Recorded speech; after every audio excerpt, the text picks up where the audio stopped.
Direct selling industry అనగానే చాలామంది ఏవేవో అనుకుంటూ ఉంటారు. అవన్నీ అవాస్తవం.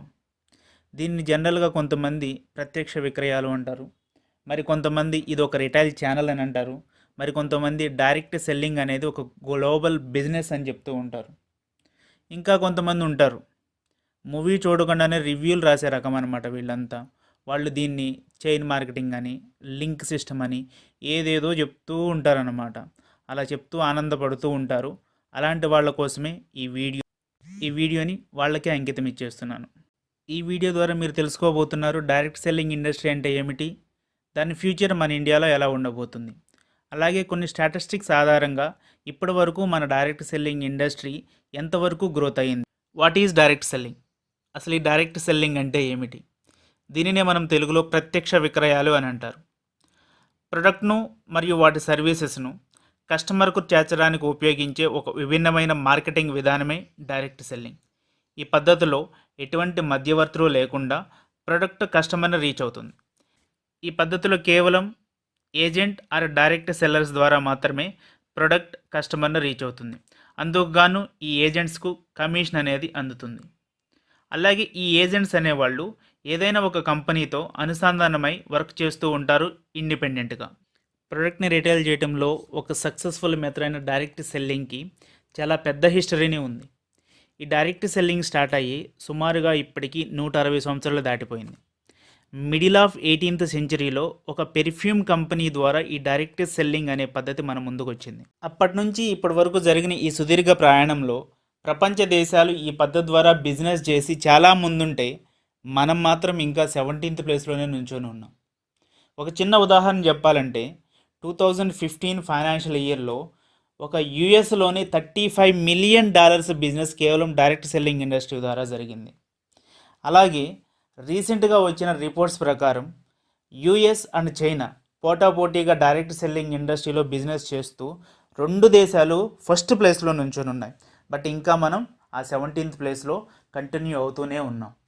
ఇప్పటికైనా సరే మనం చాలా హర్షించదగ్గ విషయం ఏమిటి అంటే మన భారత ప్రభుత్వం ఈ డైరెక్ట్ సెల్లింగ్ ఇండస్ట్రీకి ఉన్న వాల్యూని ఈరోజు గుర్తించడమే కాకుండా 2016 సెప్టెంబర్ 9వ తారీఖున డైరెక్ట్ సెల్లింగ్ ఇండస్ట్రీని మన ఇండియాలో డెవలప్ చేయడానికి, అలాగే దాన్ని మానిటరింగ్ చేయడానికి మోడల్ గైడ్లైన్స్ని ఫ్రేమ్ చేసి రిలీజ్ చేసింది. అలాగే దానికి సపోర్టుగా మనకి ఈరోజు కన్జ్యూమర్ ప్రొటెక్షన్ బిల్ రిలీజ్ చేసింది. దీనిలో ఇంతకుముందు ఎన్నడూ లేని విధంగా డైరెక్ట్ సెల్లింగ్ ఇండస్ట్రీని దానిలో ఇంక్లూడ్ చేసింది. ఈ మోడల్ గైడ్లైన్స్ ఫ్రేమ్ అవడంలో FDSA federation of direct selling association అనే సంస్థ చాలా కృషి చేసింది. ఈ మోడల్ గైడ్లైన్స్ ద్వారా మన భారతదేశంలో ఈరోజు 13 రాష్ట్రాలు బిజినెస్ రన్ చేస్తూ ఉన్నాయి. వాటిలో మన తెలుగు రాష్ట్రాలైన ఆంధ్రప్రదేశ్, తమిళనాడు, అలాగే Odisha, Mizoram, west Bengal, Sikkim, Chhattisgarh, Rajasthan, Kerala, Tamil Nadu, Goa, Maharashtra, Himachal Pradesh etcetera.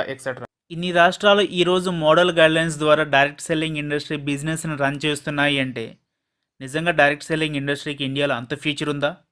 Yes, మన ఇండియాలో ఈరోజు డైరెక్ట్ సెల్లింగ్ ఇండస్ట్రీకి చాలా పెద్ద స్కోప్ ఉంది. ఇప్పటి వరకు మనం అనుకున్నది, వింటున్నది నిజమే. ఈరోజు మన ఇండియాలో డైరెక్ట్ సెల్లింగ్ ఇండస్ట్రీకి చాలా పెద్ద స్కోప్ ఉంది. అది ఎలా చెప్పగలమంటే దీనికోసం ఒక్క 4 సంవత్సరాలు వెనక్కి వెళ్ళి మాట్లాడుకుందాం. 2015 సంవత్సరంలో ఫిక్కీ అండ్ కేపీఎంజీ అనే సంస్థలు ఒక యాన్యువల్ రిపోర్ట్ను రిలీజ్ చేశాయి. ఈ రిపోర్ట్ ప్రకారము డైరెక్ట్ సెల్లింగ్ ఇండస్ట్రీలో 17th ప్లేస్లో ఉన్న మనము 2025 కల్లా 64,500 కోట్ల టర్నోవర్ చేయబోతున్నాం. అలాగే ఈ డైరెక్ట్ సెల్లింగ్ ఇండస్ట్రీ ద్వారా 18 మిలియన్ పీపుల్కి మనం ఎంప్లాయ్మెంట్ అనేది క్రియేట్ చేయగలుగుతున్నాం. అలాగే ఇంకొక ఫ్యాక్ట్ ఏమిటి అంటే ఇంత పెద్ద మార్కెట్లో 60% కాంట్రిబ్యూషన్ ఉమెన్స్దే ఉండబోతుంది. రిపోర్ట్ అయితే మంచిగా ఉంది. 7,000 కోట్లు ఉన్న బిజినెస్ 2025 కల్లా 64,000 కోట్లు వెళ్తుందంటే ఓకే, వినడానికి చాలా బాగుంది. బట్ నిజంగా ఈ రిపోర్ట్ని అంత సీరియస్గా తీసుకోవాలా మనం? ఎస్, ఈ రిపోర్ట్ని మనం చాలా సీరియస్గా తీసుకోవాలి. ఎందుకంటే ఫిక్కీ అనే సంస్థ మన గల్లీల్లో పనిచేసే సంస్థ ఏమి కాదు. ఫిక్కీ 1927లో స్టార్ట్ అయింది. అలాగే ఈ ఫిక్కీ అనేది మన ఇండియాలో దాదాపు 2,50,000 కంపెనీలకి తన సర్వీసెస్ని అందిస్తూ ఉంటుంది. అలాగే ఇది ఎవ్రీ ఇయర్ మన ఇండియాలో జరగబోయే క్రయ విక్రయాల మీద అంటే అమ్మకాలు కొనుగోలు మీద సర్వే చేస్తూ ఉంటుంది. ఇంత మంచి ఫ్యూచర్ ఉన్న డైరెక్ట్ సెల్లింగ్లో వర్క్ చేస్తే మనకొచ్చే లాభం ఏంది? దీనిలో పనిచేయడం వల్ల చాలా తక్కువ పెట్టుబడితోనే ఒక ఇండిపెండెంట్ బిజినెస్ అనేది స్టార్ట్ చేయవచ్చు. అలాగే ఎంప్లాయ్మెంట్ని క్రియేట్ చేయవచ్చు. దీనిలో పనిచేయడం వల్ల ఎలాంటి రిస్క్ అనేది మనకు ఉండదు. పెర్ఫార్మెన్స్డ్ బేస్డ్ ఇన్కమ్ మాత్రమే వస్తుంది మనకు. మంచి పర్సనాలిటీ డెవలప్మెంట్, వ్యక్తిగత ఎదుగుదల అనేది మనకు సాధ్యమవుతుంది. అలాగే క్వాలిటీ ఆఫ్ ప్రొడక్ట్ అనేది కేవలం డైరెక్ట్ సెల్లింగ్ ఇండస్ట్రీ ద్వారా మాత్రమే సాధ్యమవుతుంది. చేసే పనిలో మనకు ఇండిపెండెన్స్ అనేది లభిస్తుంది. ఇట్లా చెప్పుకుంటూ పోతే మనకు చాలా యూజెస్ అనేవి డైరెక్ట్ సెల్లింగ్ ఇండస్ట్రీ ద్వారా మనకు వస్తాయి. డైరెక్ట్ సెల్లింగ్ ఇండస్ట్రీ గురించి ఈరోజు ఒక్క మాటలో చెప్పాలి అంటే, భారతదేశ భావి తరాల తలరాతలను మార్చే శక్తి ఉన్న విప్లవాత్మకమైన ఇండస్ట్రీ ఏదైనా ఉంది అంటే అది కేవలం డైరెక్ట్ సెల్లింగ్ ఇండస్ట్రీ మాత్రమే. Indian direct selling industry statistics ఒకసారి చూద్దాం. IDSA, Indian direct selling association, ఇది ఒక అటానమస్ బాడీ. ఈ సంస్థ మన ఇండియన్ డైరెక్ట్ సెల్లింగ్ ఇండస్ట్రీని రెగ్యులేట్ చేస్తూ ఎవ్రీ ఫైనాన్షియల్ ఇయర్కి ఒక యాన్యువల్ రిపోర్ట్ను రిలీజ్ చేస్తుంది. ఇందులో భాగంగా 2018-19 ఫైనాన్షియల్ ఇయర్కి గాను ఒక యాన్యువల్ రిపోర్ట్ను రిలీజ్ చేసింది. ఈ రిపోర్ట్ ప్రకారం మన Indian direct selling compound annual growth CAGR అంటారు, ఇది 16%కు చేరుకుంది. అలాగే ఈ రిపోర్ట్ ప్రకారం 2015-16 ఫైనాన్షియల్ ఇయర్లో 8,308 crores ఉన్న బిజినెస్ 2018-19 ఫైనాన్షియల్ ఇయర్ కంప్లీట్ అయ్యే వరకు 13,080 crores చేరుకుంది. అలాగే మన తెలుగు రాష్ట్రాలు కూడా డైరెక్ట్ సెల్లింగ్లో మంచి గ్రోత్ని సంపాదించాయి. ఈ రిపోర్ట్ ప్రకారం మహారాష్ట్ర స్టేట్ 13% బిజినెస్ షేర్తో సౌత్ రీజియన్ నుంచి ఫస్ట్ ప్లేస్లో ఉండగా, మన తెలుగు రాష్ట్రం తెలంగాణ 12% బిజినెస్ షేర్తో థర్డ్ ప్లేస్ సంపాదించింది. అలాగే ఆంధ్రప్రదేశ్ నుంచి 10% షేర్, అలాగే నార్త్ రీజియన్ నుంచి 27% highest business share, west region నుంచి 25% బిజినెస్ షేర్ మనకుంది. ఇంకా చెప్పాలంటే 1978లో స్టార్ట్ అయిన world federation of direct selling WFDSA, ఈ సంస్థ కూడా తన 2018-19 యాన్యువల్ రిపోర్ట్లో డైరెక్ట్ సెల్లింగ్ ఇండస్ట్రీ ఫ్యూచర్ని ఒకే ఒక సెంటెన్స్లో చెప్పింది: direct selling is the future business. వీళ్ళ రిపోర్టు ప్రకారం గ్లోబల్గా మేల్ జెండర్ 26% డైరెక్ట్ సెల్లింగ్ ఇండస్ట్రీలో వర్క్ చేస్తుంటే 74% ఫీమేల్ జెండర్ డైరెక్ట్ సెల్లింగ్ ఇండస్ట్రీలో వర్క్ చేస్తున్నారు. అలాగే మన తెలుగు స్టేట్స్లో కూడా ఈ రేషియో 57% ఉమెన్స్గా ఉంటే 43% మెన్గా ఉంది.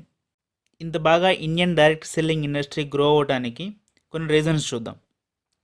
డైరెక్ట్ సెల్లింగ్కి గైడ్లైన్స్ రావటం, అలాగే ఇండివిజువల్ స్టేట్స్ వీటిని ఇంప్లిమెంట్ చేయటం, డైరెక్ట్ సెల్లింగ్ని ఒక నాన్ రీటైల్ స్టోర్ మోడల్గా గుర్తించడం, ఈ డైరెక్ట్ సెల్లింగ్ ఇండస్ట్రీ ద్వారా ఎంప్లాయ్మెంట్ ఆపర్చునిటీ అలాగే ఎంటర్ప్రెన్యూర్షిప్ని ఇవ్వడం, ఎడిషనల్ సోర్స్ ఆఫ్ ఇన్కమ్గా దీన్ని తీసుకోవడం, ఫైనాన్షియల్ ఇండిపెండెన్స్, అలాగే ఉమెన్ ఎంపవర్మెంట్కి ఇది దోహదపడతాం.